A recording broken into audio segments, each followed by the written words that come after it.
আর না বলে আরও একবার তিনি চিকিৎসা ছেড়ে দিয়েছিলেন বনবিহারীর মৃত্যুর পর।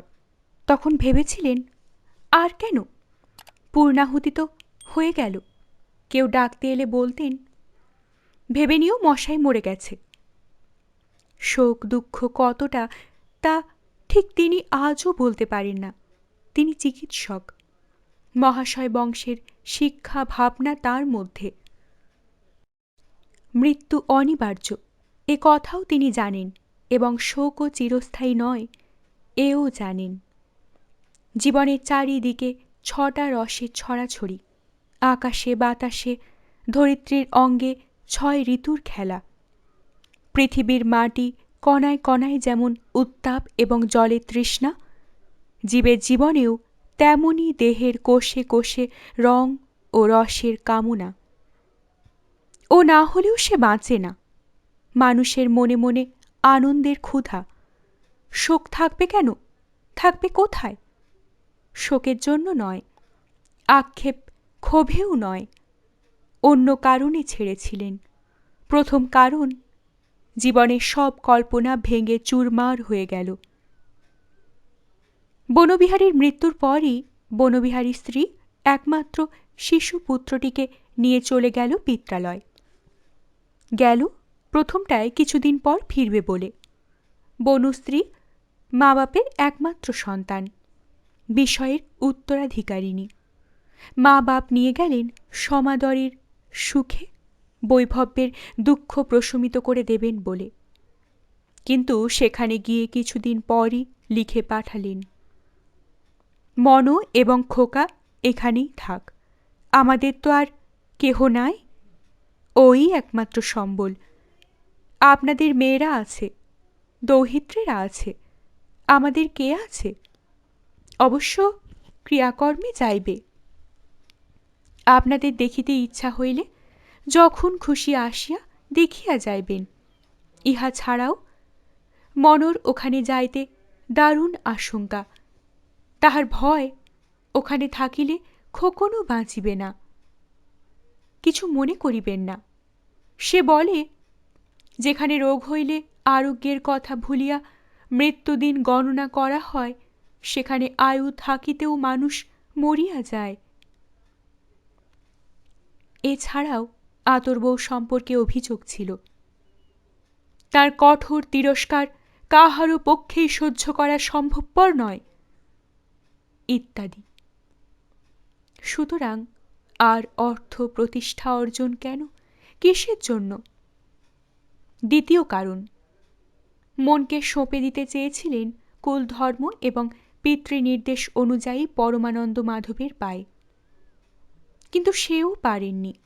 তার পরিবর্তে ভাবতেন নিজের জীবনের কথা, আর ভাবতেন মৃত্যুর কথা।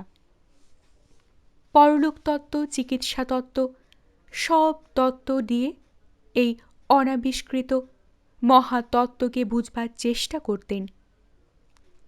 কত রকম মনে হয়েছে। আরোগ্য নিকেতনের পাশের ঘরখানায় চুপ করে বসে থাকতেন। বাড়ির ভেতরে এনিয়ে বিনিয়ে কাঁদত আতর বউ। গভীর রাত্রে উঠে গিয়ে বনুর ঘরে বারান্দায় ঘুরে বেড়াত, কখনো চুপ করে দাঁড়িয়ে থাকত। প্রত্যাশা করত এও অতৃপ্তি, এত বাঁচবার কামনা নিয়ে যে বনু মরেছে, মরবার সময়ে বাঁচাও বাঁচাও বলে কেঁদেছে, সে কি গভীর রাত্রের নির্জনতার অবসরে ছায়া শরীর নিয়ে সব কিছু ছোঁয়ার জন্য, পাবার জন্য আসবে না? তিনি নিজেও মধ্যে মধ্যে উত্তপ্ত মস্তিষ্কে ভাবতেন, দেখা যদি দেয় বনু তবে প্রশ্ন করবেন, মৃত্যু কি? মৃত্যু কেমন? কি রূপ? কেমন স্পর্শ? কেমন স্বাদ? বনু কাঁদল। ভুবন রায় ধীরভাবে হিসেব নিকেশ চোকালেন। গণেশ বাইন পরমানন্দে জীবন মহোৎসব করলে। এই বিচিত্র রূপিণী বহুরূপার আসল পরিচয়টি কি? দীর্ঘ 5 বছর তার জীবনে আর কেউ ছিল না, কিছু ছিল না। নিজের নারী পরীক্ষা করতেন, কিন্তু কোনো কুল কিনারা পাননি। মধ্যে মধ্যে গ্রামের কারুর জীবন মৃত্যুর যুদ্ধে আত্মীয়রা এসে ডাকত, একবার একবার চলুন। নিয়েছেন। চিন্তার মধ্যে যাকে ধরতে পারেননি, ছুঁতে পারেননি, যার ধ্বনি শোনেননি, নাড়ি ধরে তার স্পষ্ট অস্তিত্ব অনুভব করেছেন। তখন মনে হতো তাকে জানতে হলে তার এই পথ। তারপর একদিন গেলেন তীর্থ ভ্রমণে। মৃত্যুর কোনো সন্ধান না পেয়ে আবার খুঁজতে গেলেন পরমানন্দ মাধবকে। গয়ায় বনুর নিজ হাতে পিণ্ডি দিয়ে সরাসরি গেলেন বৃন্দাবন। বৃন্দাবনে বনুর আত্মার জন্য শান্তি প্রার্থনা করে মন্দির প্রাঙ্গণে একখানি মার্বেল পাথর নিলেন। অন্য একখানা মার্বেল পাথর দেখে কথাটা মনে হয়েছিল। অনেক পাথরের মধ্যে চোখ পড়ল। প্রথমটা চমকে উঠেছিলেন তিনি। কাঁদি নিবাসী ভূপেন্দ্র সিংহের আত্মার শান্তির জন্য হে গোবিন্দ দয়া করো, চরণে স্থান দাও, মঞ্জরি দাসী। তীর্থ থেকে ফিরে নবগ্রাম স্টেশনে নামলেন। দেখা হলো কিশোরের সঙ্গে। কিশোর তখন প্রদীপ্ত ললাট যুবা। 5 বৎসরই কিশোরকে দেখেননি মশায়। তিনি নিজেকে আবদ্ধ রেখেছিলেন ঘরে। কিশোরকে আবদ্ধ রেখেছিল গভর্নমেন্ট রাজা। কিশোর সবিস্ময়ে বলেছিলেন, মশাই? তিনিও সবিস্ময়ে বলেছিলেন, কিশোর? এই নামছেন আপনি? হ্যাঁ, কিন্তু তুমি ছাড়া পেলে কবে? ওহ, কত বড় হয়ে গিয়েছ তুমি। হেসে কিশোর বলেছিল, তা হয়েছি, আর ক্ষীর চাঁচি ছানা চুরি করে খাই না। সে বুঝতে পারছি। মশাই বলেছিলেন হেসে, অবসর কোথায়? রুচি বা থাকবে কি করে? এখন প্রভু কংসারীর সঙ্গে ধনুর্যজ্ঞে নিমন্ত্রণ রাখবার পথে সঙ্গীর সাজে সেজেছ যে। কিশোর একটু লজ্জিত হয়েছিল এমন মহৎ পরিচয়ের ব্যাখ্যায়। পরক্ষণে সে লজ্জাকে সরিয়ে ফেলে সহজভাবে বলেছিল, আপনাকে যে কত মনে মনে ডাকছি, এ কদিন কি বলবো। আপনি এসেছেন, বাঁচলাম। কেন কিশোর? কিসে তোমাকে এমন মরণের ভয়ে অভিভূত করেছিল? মরণের ভয় তো তোমার থাকবার নয়। কলেরা আরম্ভ হয়েছে মশাই। নিজের মৃত্যুকে ভয়ের কথা তো নয়, মানুষের মৃত্যু দেখে, মানুষের ভয় দেখে ভয় পাচ্ছি, জানেন তো। ডাক্তারেরা কলেরা কেসে যেতে চান না, গেলে ফি ডবল। চারুবাবুর ফি 6 টাকা, 8 টাকা। চক্রধারীর ফি 4 টাকা।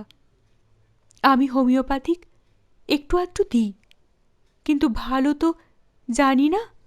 আপনি এলেন, এবার বাঁচলাম। আমাদের ছেলেবেলায় যখন কলেরা হয়েছিল তখন আপনি গরিব দুঃখীদের দেখেছিলেন। আজও যে আপনি না হলে উপায় নেই মশাই। তিনি সঙ্গে সঙ্গেই উত্তর দিতে পারেননি। আকাশের দিকে তাকিয়ে চুপ করেছিলেন কিছুক্ষণ। সেই পুরনো কালের 1905 সালের মহামারীর কথা মনে পড়েছিল। সেই অন্ধ বধির পিঙ্গলকেশিনী 2 হাত বাড়িয়ে এগিয়ে আসছে। মহাকালের ডমরুতে বেজেছে তাণ্ডব বাদ্য। তারই তালে তালে উন্মত্ত নৃত্যে আত্মহারা হয়ে ছুটে চলেছে সব মৃত্যু ভয় ভীত মানুষ। আগুন লাগা বনের পশু পক্ষীর মতো আর্তকলরব করে ছুটে পালাচ্ছে, ছুটে পালাচ্ছে। পিছনে লেলিহান শিখা বাতাসের ঝাপটায় মুহূর্তে নুইয়ে দীর্ঘায়িত হয়ে তাকে গ্রাস করছে। আকাশে পাখি উড়ে পালাচ্ছে।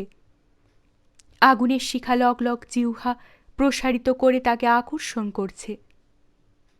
পাখির পাখা পঙ্গু হয়ে যাচ্ছে, অসহায়ের মতো পড়ছে আগুনের মধ্যে। মহামারীর স্মৃতি তার ঠিক তেমনই। কিশোর বলেছিল, মশাই, কিশোর, আপনি চলুন, চলুন আপনি। আমি পারব? আমার কি আর সে শক্তি, সে উৎসাহ আছে কিশোর? কিশোর বলেছিল, এই কথা আপনি বলছেন? মশাইয়ের বংশের মশাই আপনি। কিশোরের কথায় মনে পড়েছিল বাবার কথা, গুরু রংলালের কথাও মনে পড়েছিল। পর মুহূর্তেই তিনি বলেছিলেন, বেশ, যাব, তুমি ডাক দিলে নিলাম সে ডাক। সেইবার কলেরার সময় ইন্ট্রাভেনাস স্যালাইন ইঞ্জেকশন দেখেছিলেন। কিছুদিনের মধ্যেই কলকাতা থেকে মেডিকেল ভলেন্টিয়ার্স এসে উপস্থিত হয়েছিল। একদল সোনার চাঁদ ছেলে। ডিস্ট্রিক্ট বোর্ড থেকে এলো লোকজন, স্যানিটারি ইন্সপেক্টর। আর একদল, কি যেন নাম তাদের, কোদালি ব্রিগেড। কোদাল ঘাড়ে করে এলো শিক্ষিত যুবকেরা। শুকনো পুকুরের তলায় কুয়ো কেটে তারা জল বের করলে। তাই তো, কথাটা তো কারুর মনে হয়নি। স্যানিটারি ইন্সপেক্টররা পুকুরে ব্লিচিং পাউডার গুলে দিয়ে জলকে শোধন করলে, অ্যান্টি কলেরা ভ্যাকসিন ইঞ্জেকশন দিলে। কলেরার টিকে সব থেকে বিস্মিত হয়েছিলেন সেলাইন ইঞ্জেকশন দেখে অবিনাশ বাউরির বউ, সত্যকারী সুন্দরী স্বাস্থ্যবতী মেয়ে। সকালে সে এসে ভদ্রপাড়ার বাসন মেজে ঘরদোর পরিষ্কার করে ঝিয়ের কাজ করে গেল তার চোখের সামনে। দুপুরে শুনলেন তার কলেরা হয়েছে। বিকেলে গিয়ে দেখলেন সেই স্বাস্থ্যবতী সুন্দরী মেয়েটার সর্বাঙ্গে কে যেন কালি মাখিয়ে দিয়েছে। একগাছা কাঁটার মতো কঙ্কালসার দেহের সকল রস কে যেন নিগড়ে বের করে দিয়েছে। দেখে শিউরে উঠলেন তিনি। মৃত্যুর ছায়া পড়েছে সর্বাঙ্গে। নারী নাই, হাতের তালু, পায়ের তলা বিবর্ণ পাণ্ডুর, হাত পা কনুই পর্যন্ত হিমশীতল। তরুণ দুটি ডাক্তার তখন তাদের দলে এসে যোগ দিয়েছে। চোখে তাদের স্বপ্ন, বুকে তাদের অসম্ভব প্রত্যাশা। ওই কিশোরের জাতের ছেলে। তারা বললে, সেলাইন দেব একে। বের করলে সেলাইনের বাক্স। এ রোগী বাঁচে না, এ কথা মশাই জানতেন, কিন্তু বাধা দেননি। দাঁড়িয়ে দেখলেন, লক্ষ্য করে গেলেন। নিপুণ ক্ষিপ্র হাতে সাবধানতার সঙ্গে ওরা কাজ করে গেল। শিরা কাটলে, এক মুখ বন্ধ করলে, অন্য মুখে সেলাইনের নলের মুখটা ঢুকিয়ে দিলে। একজন কাঁচের নলটুকু দিকে চেয়েই রইল। বুদবুদের মধ্যে দিয়ে বায়ু না যায় সতর্ক দৃষ্টিতে লক্ষ্য করছে। বায়ুতে বুদবুদ গেলেই সঙ্গে সঙ্গে মৃত্যু। চারিদিকে দাঁড়িয়ে বিস্ময়াভূত জনতা। জীবনমশাই দৃষ্টিতে কৌতূহল, আনন্দ। অদ্ভুত, অদ্ভুত! মেয়েটার দেহ থেকে মৃত্যু ছায়া অপসারিত হয়ে যাচ্ছে। কালি মুছে গিয়ে তার গৌরবর্ণ ফুটে উঠছে। রস শুষে নেওয়া শুষ্ক দেহ রস সঞ্চারে আবার নিটোল, পরিপুষ্ট, কোমল হয়ে উঠছে। জীবনের লাবণ্য ফিরে আসছে। অদ্ভুত, এ অদ্ভুত! যুগান্তর, সত্যই এ যুগান্তর। মৃত্যু ফিরে গেল। সে বড় কঠিন। যায় না। বৃদ্ধ জীবন মশাই হাসলেন আজ। মনে পড়ছে যে ইঞ্জেকশন শেষ হলো। মেয়েটি হাসি মুখে সলজ্জভাবে মাথার ঘোমটা টেনে দিয়ে নিজেই পাশ ফিরে শুলে। ডাক্তারেরা যন্ত্রপাতি গুটিয়ে নিয়ে ব্লিচিং পাউডার মেশানো জলে হাত ধুচ্ছে।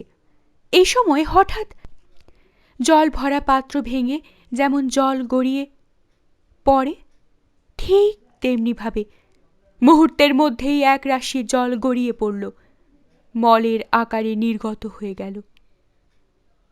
এবং মুহূর্তে মেয়েটা আবার হয়ে গেল সেই মৃত্যু ছায়াচ্ছন্না, কালী বর্ণ, কঙ্কালের মতো শুষ্ক। অবিনাশ বাউরির স্ত্রী মারাই গেল, কিন্তু জীবনমশাই সেদিন মনে মনে মৃত্যুর সঙ্গে মানুষের সাধনাকেও প্রণাম জানিয়েছিলেন। মৃত্যুকে জয় করা যাবে না, কিন্তু মানুষ অকাল মৃত্যুকে জয় করবে, নিশ্চয় করবে। ধন্য আবিষ্কার। ইউরোপের মহাপণ্ডিতদের প্রণাম করেছিলেন। হ্যাঁ, আজ বেদজ্ঞ তোমরাই। এই কথাই বলেছিলেন। আজ পেনিসিলিনের ক্রিয়া দেখে এবং প্রদ্যোতের অদম্য উৎসাহ দেখে ঠিক সেই কথাই বলেছেন। তোমরা ধন্য। সেদিন তাঁর জীবনের দ্বিতীয় পর্যায়ে চিকিৎসা আরম্ভ হয়েছিল। মনে পড়ছে, সংকল্প ছিল কলেরার আক্রমণ ক্ষান্ত হলেই আবার তিনি ঘরে ঢুকে বসবেন, কিন্তু তা পারেননি। বিচিত্রভাবে শুরু হয়ে গেল। ডাক্তারদের সঙ্গে কলেরা সংক্রামিত পাড়া ঘুরে রোগী দেখে ফিরে এসে কিশোরদের বাড়িতে বসতেন, হাত পা ধুতেন, ব্লিচিং পাউডার মারিয়ে জুতোর তলা বিশুদ্ধ করে নিতেন। ততক্ষণে 2-4 এসে জুটে যেত। জ্বরে আমাশয়ে পুরানো অজীর্ণ ব্যাধিতে ভুগছে এমনি সব রোগী। একবার হাতটা দেখুন। জীবন মশাই প্রথম প্রথম বলতেন, এই এদের দেখাও। না, আপনি দেখুন। ডাক্তার দুটি বড় ভালো ছেলে ছিল। তারা বলতো, দেখুন ডাক্তারবাবু, আপনাকেই দেখাতে চায় ওরা। মশাই দেখতেন, শুধু বলতেন, এই 9 দিন না হয় 11 দিনে ওর ছাড়বে। ওষুধ দিতেন না। তারপর একদিন ঈশানপুরে পরাণ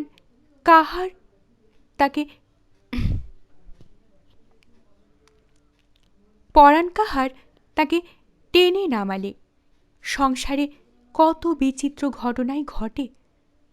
সে এক দুরন্ত কালবৈশাখীর ঝড়ের অপরাহ্ন। ঈশানপুর কলেরার আক্রমণের খবর পেয়ে কিশোর এবং তরুণ ডাক্তার স্বেচ্ছাসেবকদের সঙ্গে গিয়েছিলেন ঈশানপুরে। গ্রামে ঢোকবার মুখে হঠাৎ উঠল ঝড়, বজ্রাঘাত, বর্ষণ, সবশেষে শিলাবৃষ্টি। আশ্রয় নিয়েছিলেন গ্রামের প্রান্তরে প্রথম ঘরখানিতে।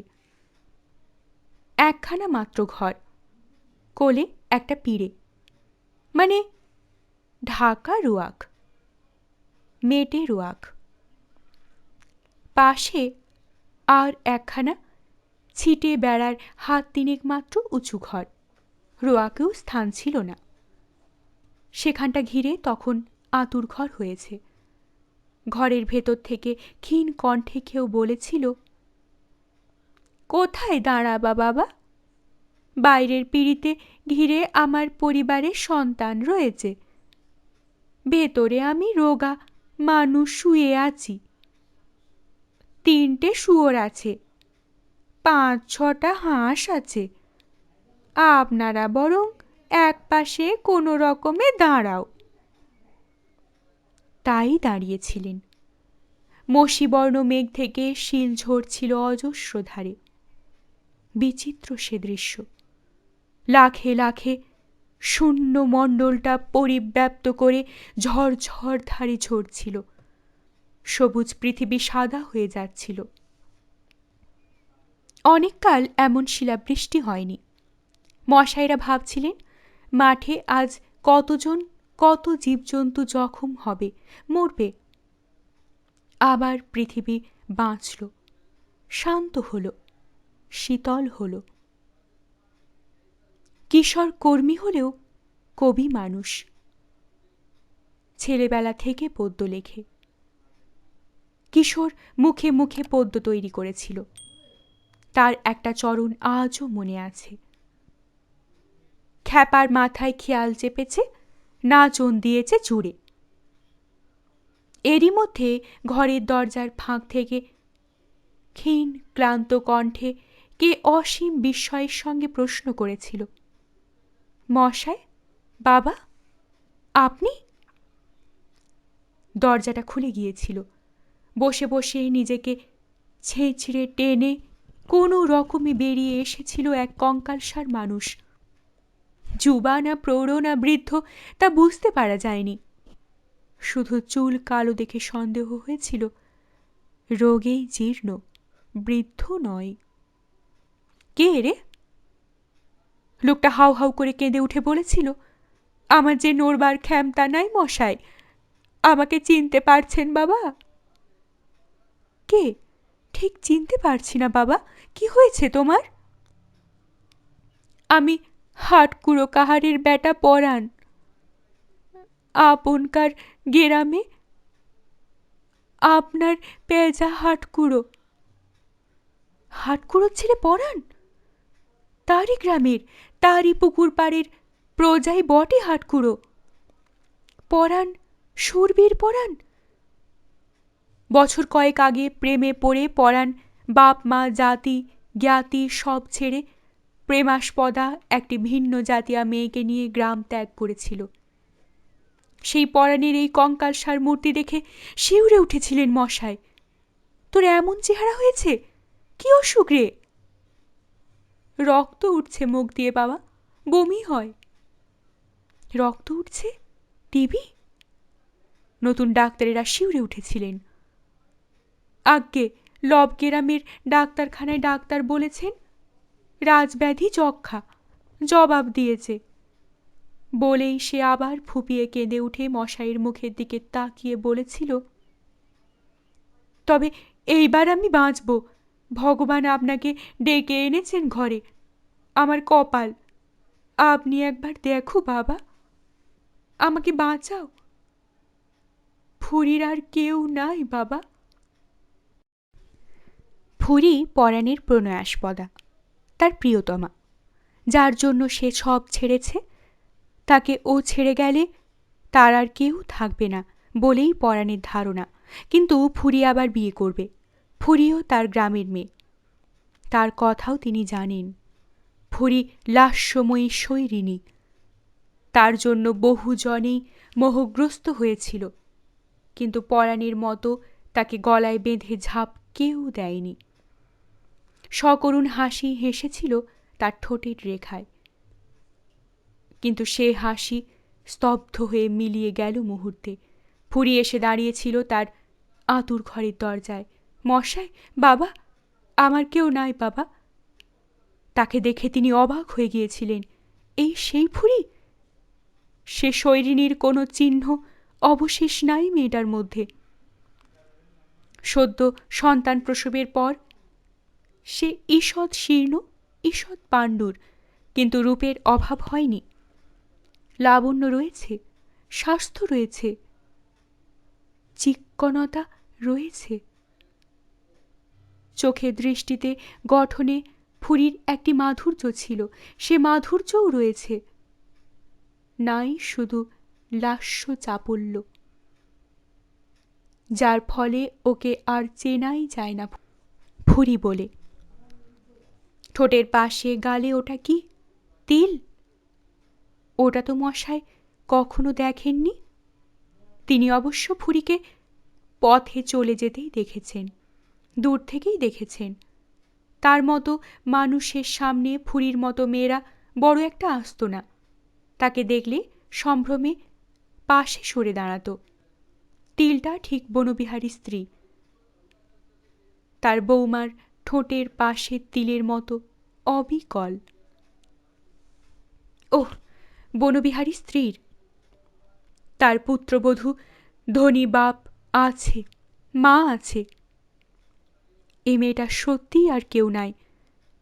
বাপ মা মরেছে, এবং ওর মনের ভেতর যে শৈরিনী লীলা ভরে এক প্রিয়তমকে ছেড়ে তাকে ভুলে গিয়ে আর একজনকে প্রিয়তম বলে গ্রহণ করতে পারত, সে শৈরিনীও মরে গেছে। পরাণ মরে গেলে ওর আর কেউ থাকবে না, এ বিষয়ে আর তার সন্দেহ রইল না। তিনি দাওয়ায় উঠে পরাণের হাত ধরে নারী পরীক্ষা করতে বসেছিলেন। সেই হল তার নূতন করে নারী ধরা, চিকিৎসা করতে বসা। পরাণকে তিনি বাঁচিয়েছিলেন। যক্ষা বা টিবি পরাণের হয়নি। পুরানো ম্যালেরিয়া এবং রক্তপিত্ত দুইয়ে জড়িয়ে জ্বর পাকিয়েছিল। চারুবাবু চক্রধারী রক্তবমি এবং জ্বর দুটো উপসর্গ দেখেই সাংঘাতিক ধরনের গ্যালপিং থাইসিস বলে ধরেছিল।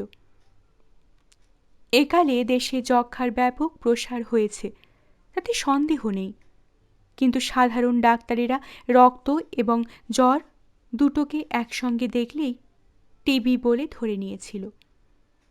বিশেষজ্ঞ দেশে ছিল না, পরাণেরও দূর শহরে গিয়ে দেখবার সাধ্য ছিল না। মশাই তার চিকিৎসার ভার নিয়েছিলেন, নিজেই আসতেন দেখতে, নিজে হাতে ওষুধ তৈরি করে দিতেন। পরাণ ভালো হলো, তিনি হয়ে উঠলেন ধন্বন্তরী। নূতন করে জীবনের আকাশে সৌভাগ্যের সূর্য উদয় হল তার। মাস কয়েক পর পরাণ সুস্থ দেহে বল পেয়ে কোদাল ঘাড়ে মজুর খাটতে বের হলে লোকের আর বিস্ময়ের সীমা ছিল না। এরপরই একদিন পরাণের এখনকার গ্রাম ঘাট রামপুরের মিয়াদের বাড়ি থেকে ডুলি এসে নেমেছিল আরোগ্য নিকেতনের সামনে। বৃদ্ধ সৈয়দ আবু তাহের সাহেব পুরানো আমলের কাশ্মীরি কাজ করা শালের টুপি, সাদা পায়জামা, শেরওয়ানি পরে ডুলির বেহারাদের কাঁধে ভর দিয়ে এসে ওই রানা আজ যে চেয়ারখানায় বসেছে ওইখানেতেই বসেছিলেন। আপনার কাছে এলাম মশাই, আপনি পরাণ কাহারের এত বড় ব্যামোটা সারিয়ে দিলেন, আমারে আরাম করে দেন আপনি। আপনারে ঘরে ডাক না দিয়া নিজে আপনার ঘরে এসেছি, আপনারে ধরবার জন্য এসেছি, আমারে আরাম করে দেন কবিরাজ। বাঁ হাত দিয়ে মশাইয়ের হাতখানি চেপে ধরেছিলেন। কথা শুনেই বুঝেছিলেন মশাই মিয়া সাহেবের ব্যাধি কি। কথাগুলি জড়িয়ে যাচ্ছিল। মিয়া সাহেবের পক্ষাঘাতের সূত্রপাত হয়েছে, ডান হাতখানি কোলের ওপর পড়েছে, ডান দিকের ঠোঁট বেঁকে গিয়েছে, ডান হাতখানি কোলের ওপর পড়ে আছে, ডান পাখানাও তাই। মশাই ম্লান হেসে বলেছিলেন, এ বয়সে এ ব্যাধির মালিক পরমেশ্বর মিয়া সাহেব। ওই চোখ, ওই হাত, ওই অঙ্গটা তার সবটাতেই নিযুক্ত আছে ভাবুন।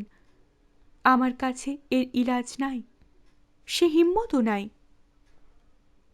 একটু চুপ করে থেকে মিয়া সাহেব বলেছিলেন, বলছেন তো ভালো মশাই। মশাই ঘরের ছাওয়ালের মতোই বাদ বলছেন, কিন্তু কি জানেন, শেষ বয়সে নিজেই বাঁধিয়েছি ফ্যাসাদ, মামলাতে পড়েছি। তার সেবাতে সেবাতে ডান অঙ্গটা দিয়া নিশ্চিন্তি হতে পারছি কই। কিছু করতে পারেন না আপনি? মশাই বিস্মিত হয়ে বলেছিলেন, আপনার সঙ্গে মামলা কে করেছে? সে কি? রামপুরের মিয়ারা এ অঞ্চলের মুসলমান সমাজের ধর্মগুরু, তাদের সম্পত্তি সমস্তই নায়কার অর্থাৎ নিষ্কর এবং নির্ঝঞ্ঝাট। তার সুদীর্ঘ জীবনে তিনি কখনো রামপুরের মিয়াদের আদালতের সীমানায় যাতায়াতের কথা শোনেননি। তারা কাউকে খাজনা দেন না, খাজনা পান বহুজনের কাছে, কিন্তু তাদের বংশের প্রথা হল সুদও নাই তামাদিও নাই।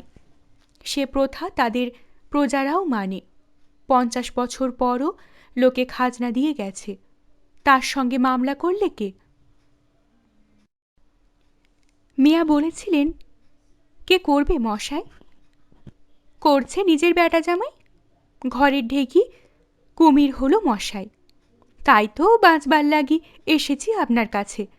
ডান অঙ্গটা না থাকলে লড়ি, ঠেকাই কি করে? কাজটা যে আপনি ভালো করেননি মিয়া সাহেব, উচিত হয়নি আপনার। মশাই সম্ভ্রমের সঙ্গে বলেছিলেন কথাটা। মিয়া সাহেব বছর 5 আগে নতুন বিবাহ করেছেন। উপযুক্ত ছেলে 3টি, মেয়ে জামাই, নাতি নাতনি, বৃদ্ধা 2 পত্নী থাকতে হঠাৎ বিবাহ করে বসেছেন এক তরুণীকে, এবং সে তরুণীটি মিয়া বংশের ঘরের যোগ্য বংশের কন্যা নয়। স্ত্রী পুত্রদের পৃথক করে দিয়ে সম্পত্তি ভাগ করে দিয়ে পৃথক সংসার পেতেছেন। একটি সন্তানও হয়েছে। এখন ছেলেরা শরিক হয়ে মামলা বাঁধিয়েছে।